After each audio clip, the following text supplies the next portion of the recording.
అందరికీ రామ్ రామ్. ఇది వినాయక చవితి రోజు వ్లాగ్ అన్నమాట. ముందుగా అందరికీ వినాయక చవితి శుభాకాంక్షలు. ఎడిటింగ్ కి బద్ధకం అనిపించి ఇన్ని రోజులు ఆగా, ఇంకా లాగ్ చేస్తే నిమజ్జనమే అయ్యేలా ఉందని ఇప్పుడు పోస్ట్ చేస్తున్నాను అనమాట. నా వీడియో చాలా మంది చూస్తున్నారు కానీ సబ్స్క్రైబే చేసుకోవట్లేదు. ఫస్ట్ అయితే లైక్ చేసి సబ్స్క్రైబ్ చేసుకోండి, నాకు కొంచెం బూస్టింగ్ గా ఉంటుంది. నేనైతే మా హాస్టల్లో బుజ్జి గణపతిని పెడితే అక్కడే పూజ చేసుకున్నాను. డెకరేషన్ కూడా చాలా సింపుల్ గా అండ్ క్యూట్ గా చేశారు. నేను నా చిన్నప్పుడు అయితే వినాయక చవితి బాగా సెలబ్రేట్ చేసుకునేదాన్ని.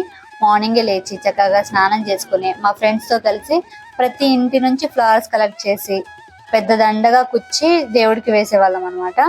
అలా వేసినందుకు మాకు పెన్స్ గిఫ్ట్ గా కూడా ఇచ్చేవాళ్ళు. ఈవినింగ్ అయితే చాలు మా బెటాలియన్ మొత్తం కలిసి దేవుడి దగ్గర వచ్చి రాని డాన్స్ వేసేవాళ్ళం. అలా వేసినందుకు మాకు ప్రసాదం కూడా కొంచెం ఎక్స్ట్రాగా పెట్టేవాళ్ళు అనమాట. ఇంకా పూజలో అయితే పంతులు గారు మంత్రాలు మాతో రిపీట్ చేయించేవాళ్ళు. అవి కనీసం పలకడానికి కూడా వచ్చేది కాదు, కానీ లాస్ట్కి మమ్మ అనేసేవాళ్ళం. అవన్నీ ఎంత మంచి మెమోరీస్ మీతో చెప్పుకుంటే భలే అనిపిస్తుంది. అండ్ ఇంకొకటి ఏంటంటే రోజుకు ఒక పూజ ఉంటుందిగా, సరస్వతి పూజ, కుంకుమ పూజ, దీపారాధన పూజ అని.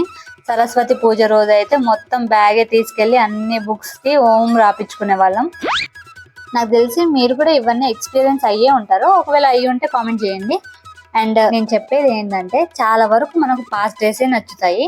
నిజానికి ప్రతి మూమెంట్ ఎంజాయ్ చేస్తూనే ఉండాలి. Because today's present moment is tomorrow's past moment కాబట్టి.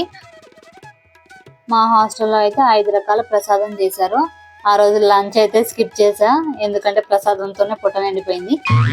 అవును, ప్రసాదం కోసమే గుడికి పోయే వాళ్ళు ఎంతమందో చెప్పండి.